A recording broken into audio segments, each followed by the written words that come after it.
Au cours de ces 3 jours, la Syrie et le régime répressif de Bachar el-Assad. Un petit mot, Chloé, avec vous. Alors, sur la Syrie, la FIDH a rendu un rapport récemment et sa conclusion ne vous étonnera pas puisqu'elle conclut à la commission de crimes contre l'humanité commis par les forces de sécurité, l'armée et les services secrets de Bachar el-Assad, par la répression systématique des manifestations, on le sait, le recrutement de groupes armés, l'intimidation des journalistes, des conditions de détention humaines. En effet, ça a pu être constaté par la Ligue arabe qui s'y est rendue récemment, notamment à Daraa, avec des tueries massives et des charniers. Et je rappelle, parce qu'on l'oublie souvent, que effectivement la Syrie n'est pas partie à la Cour pénale internationale. Cependant, le Conseil de sécurité des Nations Unies, qui discute beaucoup de la Syrie actuellement, a le pouvoir, en vertu de l'article 13b du statut de la CPI, de donner le pouvoir au procureur de se saisir de la situation et, s'il le décide, de lancer un mandat d'arrêt contre Bachar el-Assad. Et donc, tout comme Kadhafi, il est tout à fait possible d'envoyer les dictateurs qui se croient à l'abri des violations qu'ils commettent parce qu'ils ne sont pas partis au statut, ils n'y sont pas à l'abri, ils peuvent être jugés devant la Cour pénale internationale. Alors la dernière plaidoirie pose la question de la désobéissance en temps de guerre. Et c'est une jeune avocate qui va nous rejoindre puisqu'elle a prêté serment le 5 janvier 2011 à la Cour d'appel d'Aix-en-Provence et elle exerce aujourd'hui à Marseille comme collaboratrice libérale d'un cabinet. Pour un héros ordinaire, nous accueillons Maître Ophélie Kirsch. Papa, que dois-je faire? On me demande de tirer sur la foule.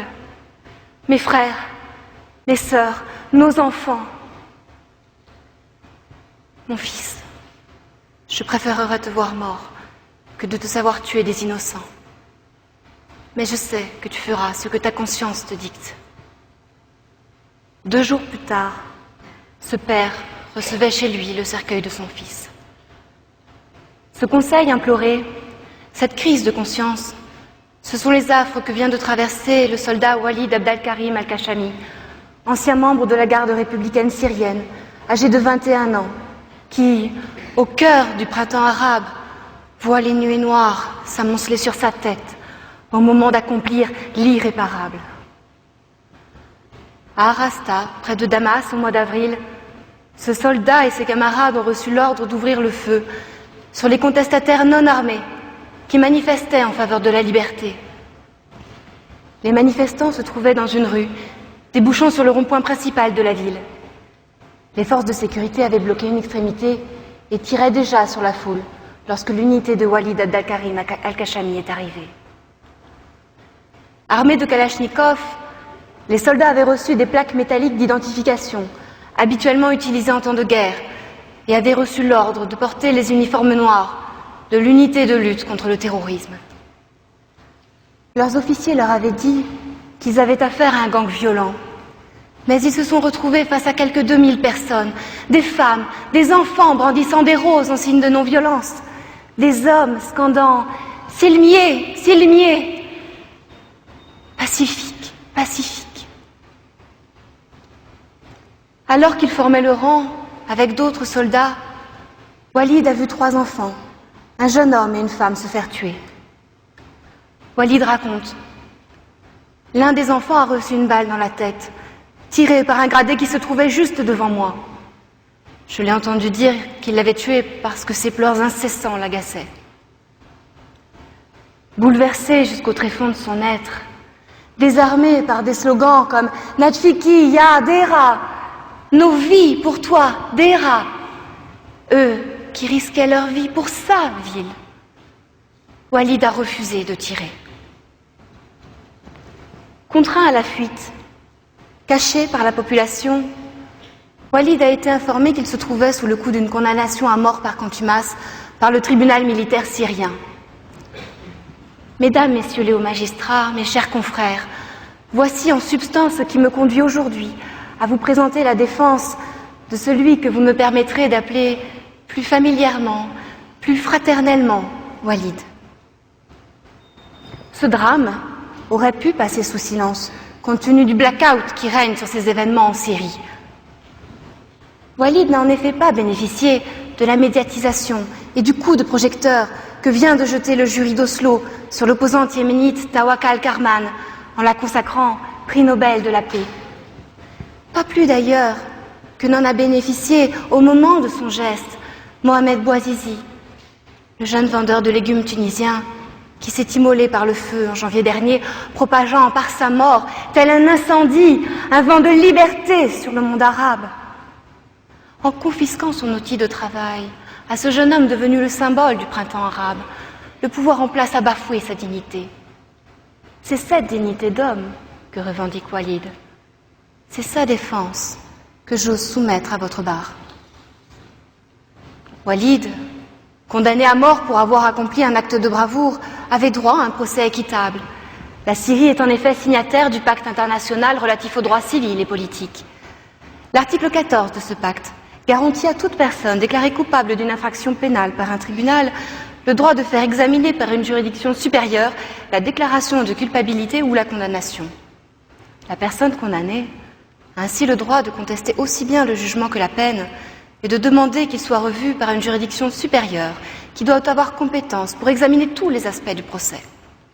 Le Comité des droits de l'homme a précisé que cet article fait obligation à l'État partie de faire examiner quant au fond la déclaration de culpabilité et la condamnation de manière que la procédure permette un examen approprié de la nature de l'affaire. Or, en droit syrien, les décisions des tribunaux militaires ne peuvent faire l'objet d'aucun recours, sauf devant la chambre militaire, devant la cour de cassation, laquelle ne peut statuer qu'en droit et non en fait.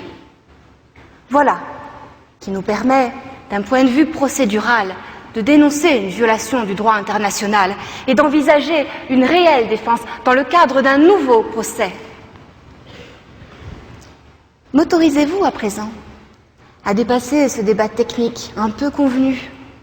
Sortons des lieux communs pour évoquer ensemble les raisons qui ont conduit un homme à s'opposer à un ordre manifestement illégal.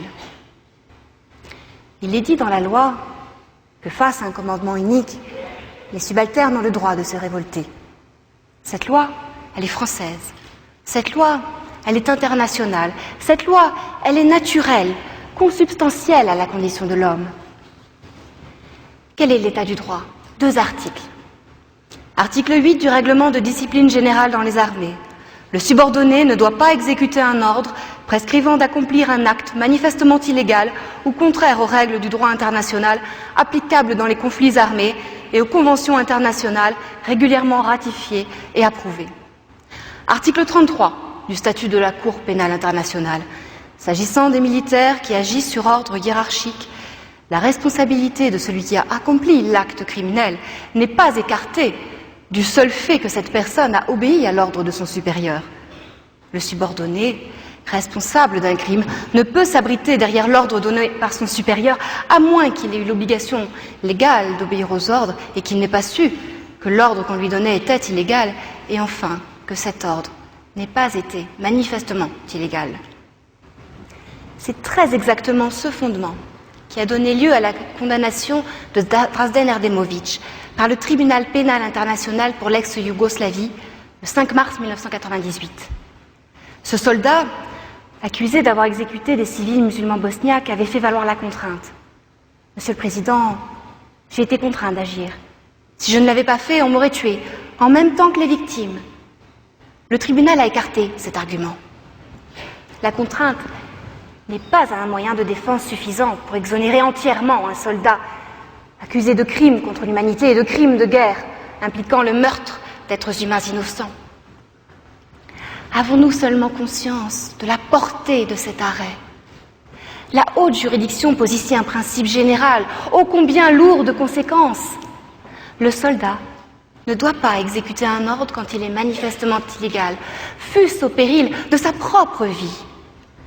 Tuer ou être tué, le tribunal international a choisi.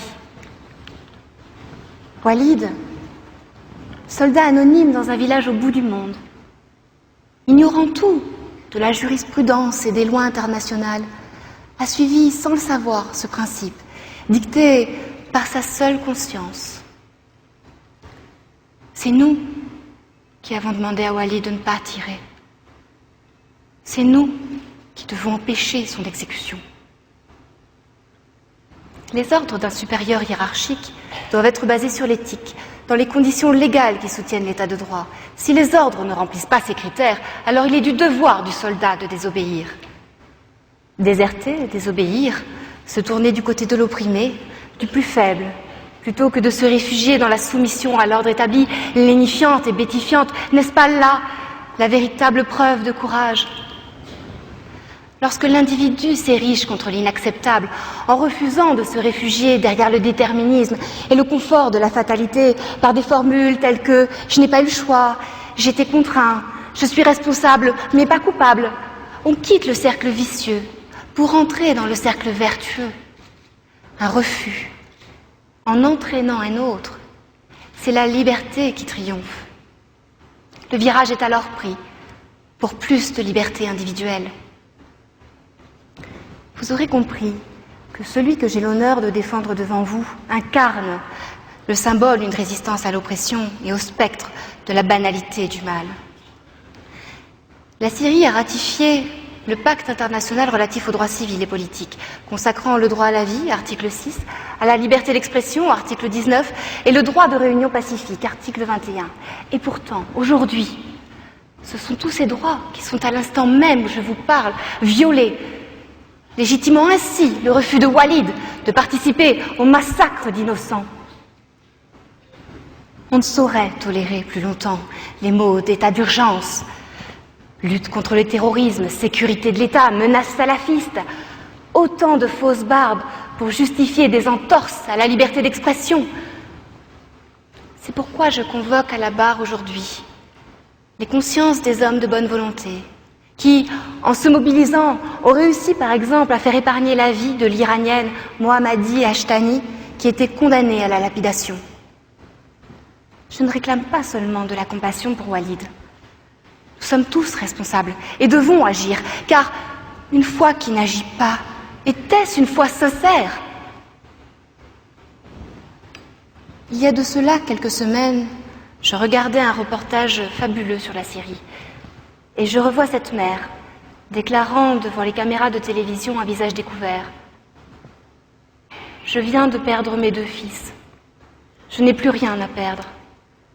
Et même si au pays des Assad, seuls les morts ont le droit de dévoiler leur nom, je témoignerai sans voile pour que triomphe enfin la vérité.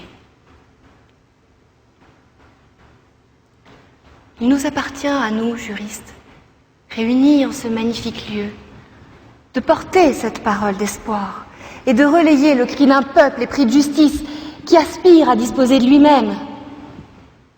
Rendez justice à Walid, c'est un acte fondateur que vous accomplirez. Car qui sauve une vie, sauve l'humanité. Alors, comment condamner celui qui sauve ? Entendez cet appel au respect des conventions internationales garantes des droits de l'homme. Entendez la voix de ce héros ordinaire.